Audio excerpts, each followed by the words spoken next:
रहता है उसको 9 दिन पूरे व्रत करने चाहिए, 10वें दिन भोजन करना चाहिए। जब 10वीं तिथि लग जाए, अगर 9वीं वाले दिन 10वीं लग रही है तो 10वीं उस दिन पारण हो सकता है। तिथि 10वीं होनी चाहिए पारण करते समय, तब वो व्रत पूरा होता है। एक उपाय और बताया है कि जो भक्त पूरे 9 दिन व्रत नहीं कर सकता है तो वो सिर्फ 3 दिन व्रत कर ले तो 9 दिन का व्रत करने का फल मिल जाता है इकट्ठे। 7वीं, 8वीं, 9वीं 3 दिन उनको व्रत अंत वाले करने पड़ेंगे, पूर्ण लाभ प्राप्त हो सकता है। माता के दरबार में पूजा अर्चन के पश्चात डाली चढ़ाई जाती है। डाली एक डलिया होती है सजा करके, लोग उसमें सब श्रृंगार की सामग्री रखते हैं। उसमें साड़ी, वस्त्र, जो कुछ श्रृंगार सामग्री अतिरिक्त में नारियल, चुनरी, मेवा, मिष्ठान, पान का बीड़ा, शहद, सेंट आदि सब कुछ रख करके दक्षिणा रखते हैं और डाली सामने लाके के अर्पित करते हैं। इसी प्रकार सुदर्शन और शशकला ने माता शीतला के सामने डाली समर्पित करी। सारी सामग्री भर करके डलिया लेकर के पहुंच रहे हैं और कहने लगे, हे माता, हमारी इस डाली को स्वीकार करें, इसमें सब कुछ है जो आपको आवश्यकता है, हर वस्तु में इसमें लाई हूं। और कहने लगे,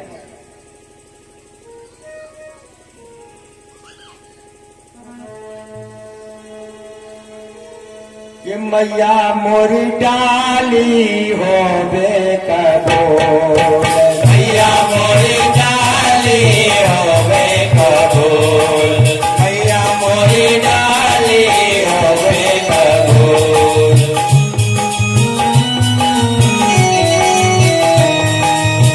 हृदय वाटिका से चुन लाई, हृदय वाटिका से चुन लाई, भक्ति भाव के फूल, मैया मोरी डाली होवे कबूल, मैया मोरी डाली होवे कबूल।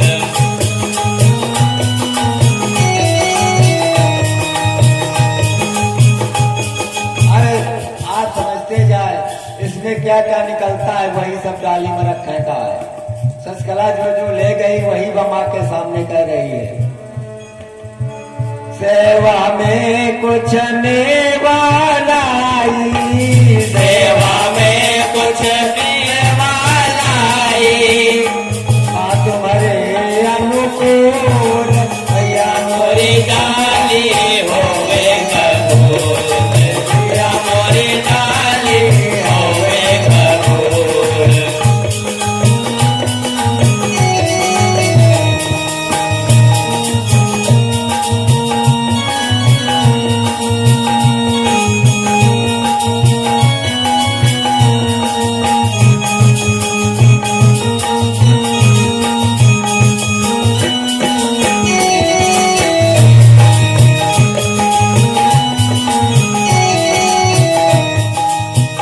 पहले मुझ में बहुत लगे थे, पहले मुझ में खूब लगे थे, कूलर और बबूल, अब तेरी माँ कृपा दृष्टि से दिया उन्हें निर्मूल, मैया मोरी डाली होवे कबूल, मैया मोरी डाली होवे कबूल।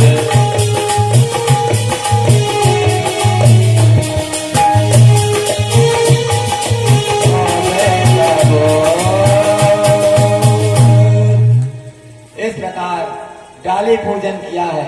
सज्जनों, आप लोग भी चाहें तो आज माता भी अवतार की कथा होने जा रही है, उसके बाद आज से लेकर के 2 दिन तक आप डाली माँ के सामने समर्पित करें कामना के अनुसार। इसके साथ एक और वस्तु है जो अभी अवतार कथा के बाद आएगी तब मैं बताऊंगा, उसे जरूर आप चाहे तो कर सकते हैं।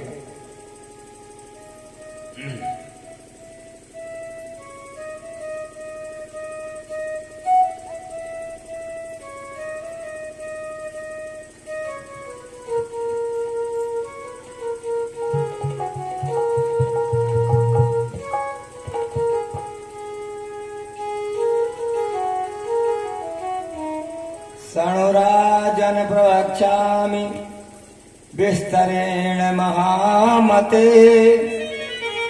सदृष्टधानाय शान्ताय न ब्रूयाता तो मंदधि।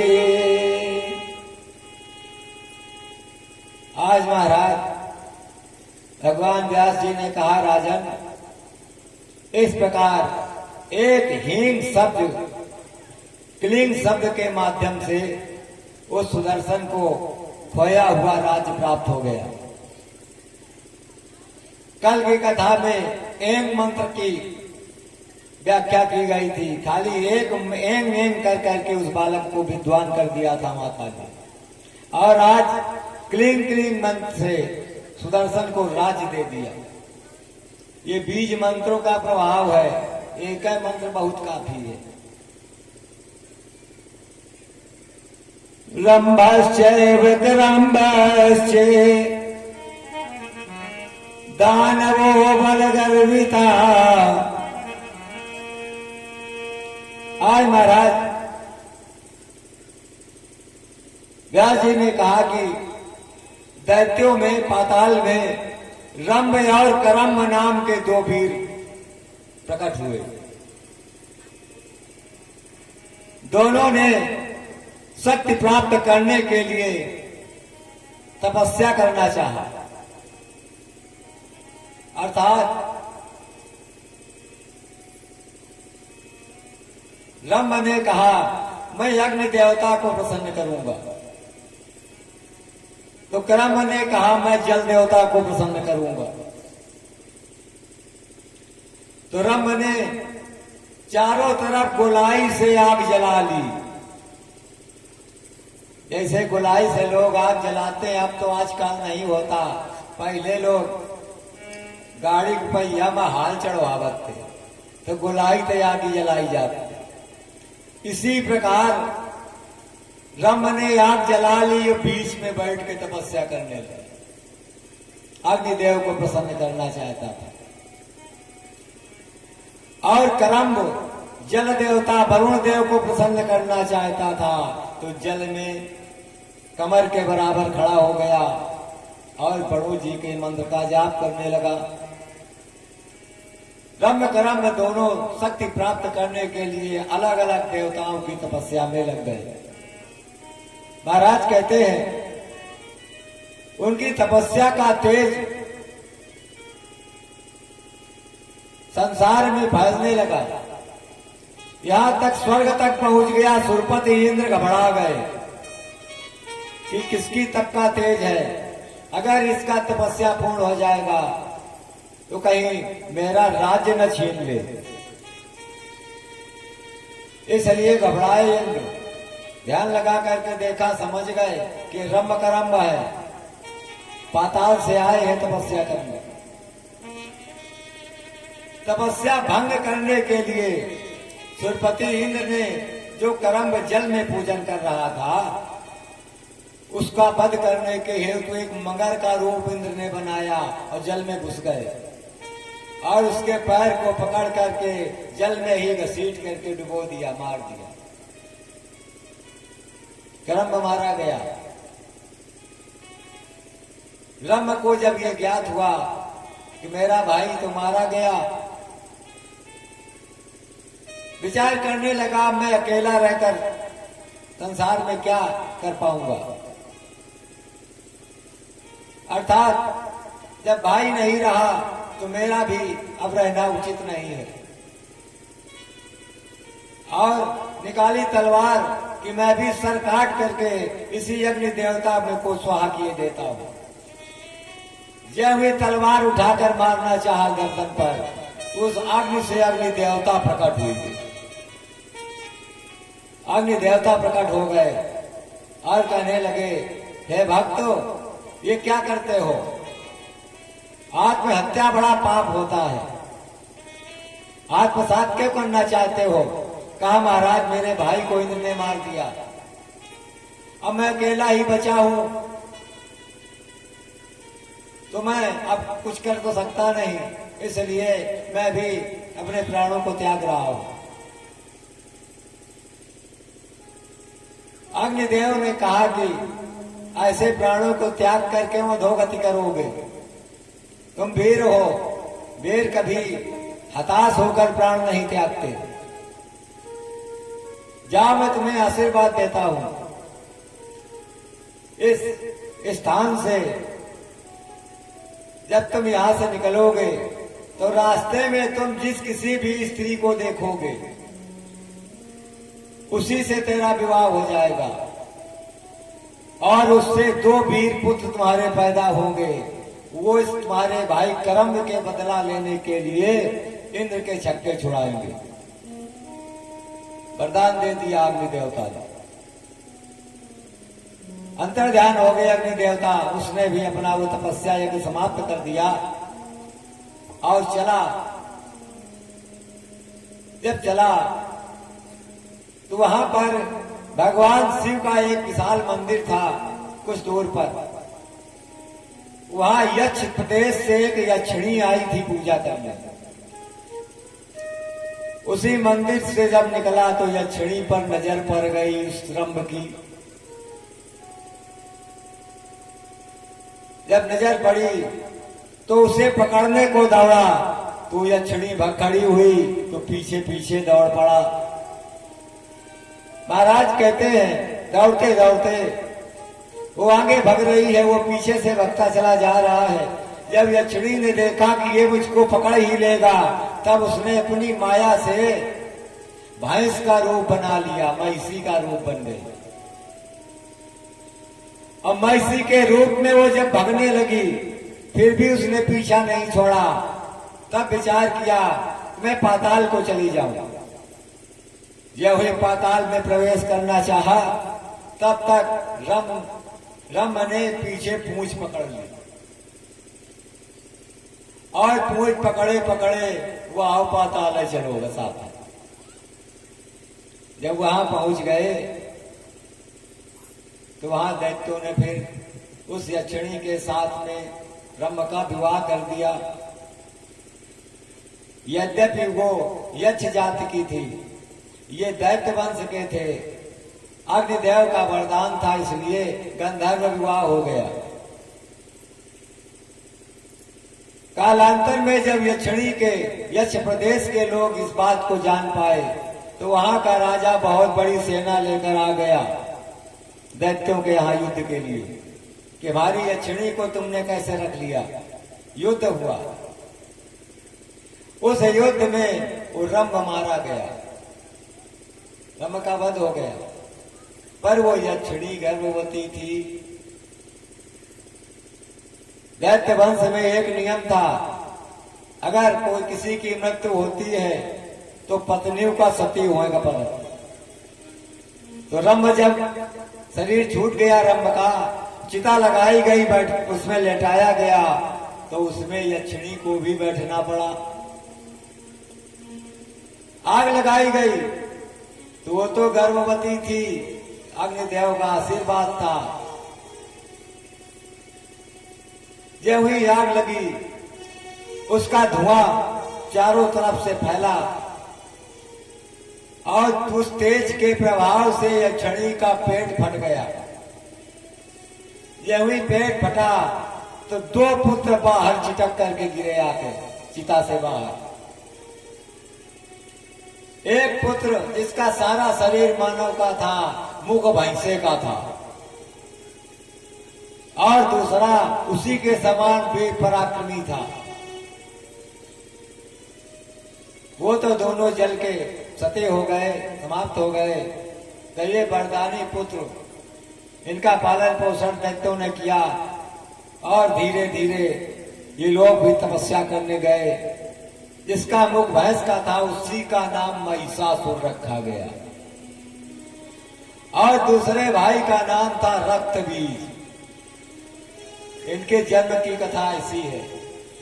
इस प्रकार इन दोनों ने घोर तपस्या करी विधाता ब्रह्मा की। ब्रह्मा जी प्रसन्न हो गए, आए वरदान देने का, पुत्र मांग लो वरदान।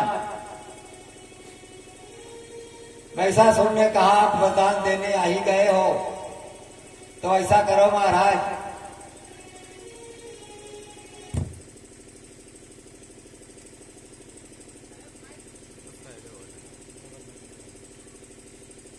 आप मुझको अमर कर दीजिए। महिषासुर ने ब्रह्मा जी से कहा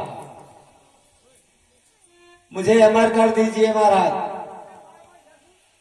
ब्रह्मा जी ने कहा अमरता की जो हमारे पास दवाई रहा है वह खत्म हुई गई। 7 लोगों को मैंने पहले वो दवा बांट दी है, 7 लोग अमर हो चुके। अब उतने है वो दवा खत्म हुई गई तो अमर तो कर नहीं सकता हूं, उसके अतिरिक्त में तुम जो चाहो ले सकते हो। उसने कहा महाराज मैं सप्तद्वीपों का पहली बात तो राजा हो जाऊं।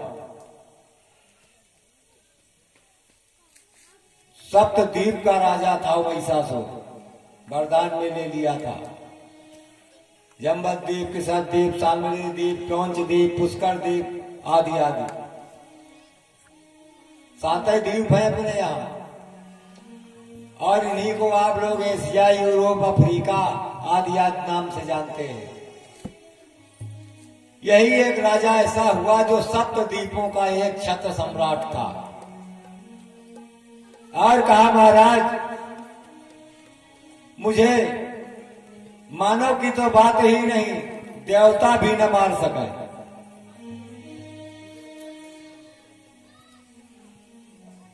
और स्त्रियों से तो कोई मुझे भय है ही नहीं, स्त्रियां तो सदा अबला होती हैं। ब्रह्मा जी ने कहा जाओ ये मस्त ऐसे हो। वरदान मिल गया। अब गए रक्तबीज के पास कि बेटा तुम भी ले लो। रक्तबीज ने कहा कि महाराज अगर मुझे देना चाहते हो तो आधा वरदान तो विषय देव जैसे हमारे भाई ने लिया है।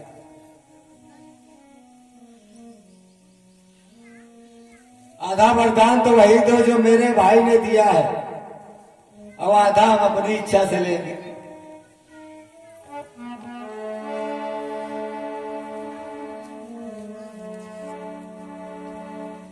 कहा महाराज कि रक्तबीज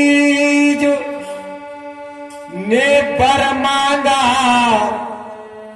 कि अति वीर प्रतापी बलि हो हम, यदि एक बूंद भी रक्त गिरे तो हजारों योद्धा पावे हम।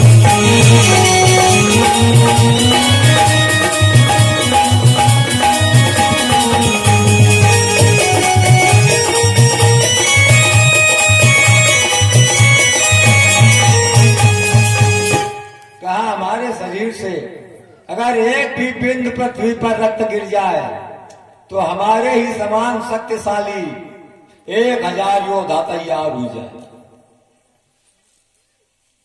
ब्रह्मा जी ने कहा जाओ ये मस्त। दोनों का वरदान हो गया। अब पाताल में उसने बहुत बड़ी फौज जोड़ी, सेना तैयार की और पृथ्वी पर आकर के बड़े बड़े राजाओं को परास्त करते हुए साम्राज्य बढ़ाना प्रारंभ कर दिया। धीरे धीरे करके सप्तद्वीपों का सम्राट बन गया।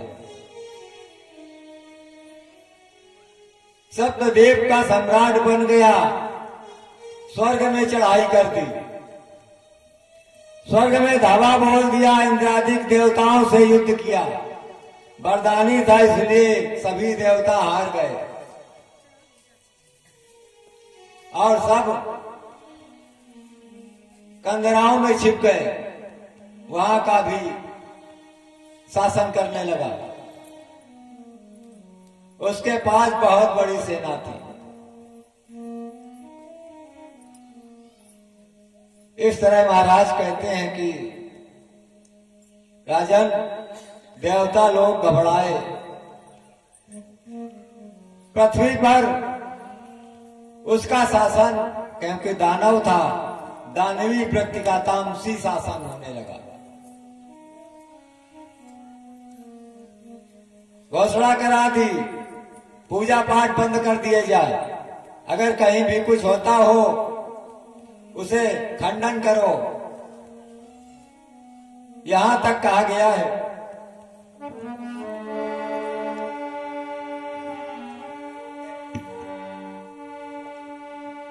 जब गौशाला में बरियाई नर मांस पकाए जाने लगे, अब उस समय पूज्य विद्वानों के मस्तक ठुकराए जाने लगे।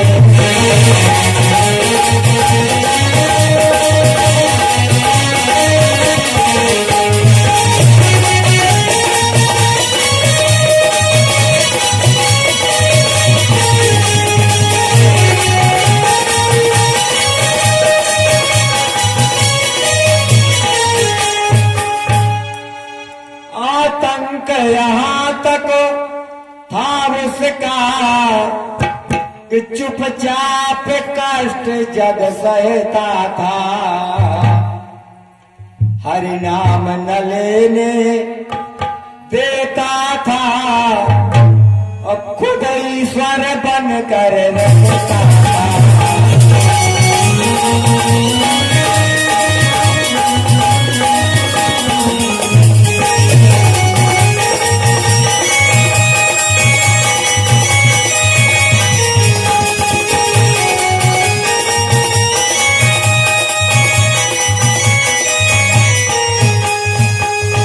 घोषणा करा दी, अगर किसी को पूजा करना है तो मेरे नाम का जाप करे। महिषासुर महिषासुर जपय माला मामा, मैं ही सबका ईश्वर हूं, सप्त द्वीपों का मैं ही सम्राट हूं, स्वर्ग का भी राजा मैं ही हूं। ऐसा आतंक जब हो गया, देवता छिप गए कंदराओं में, भक्तों को कष्ट होने लगा। जब यज्ञ बंद हो गया तो देवता भी यज्ञ का ही सार भूत प्राप्त करते हैं, वो भी सब मुरझाने लगे।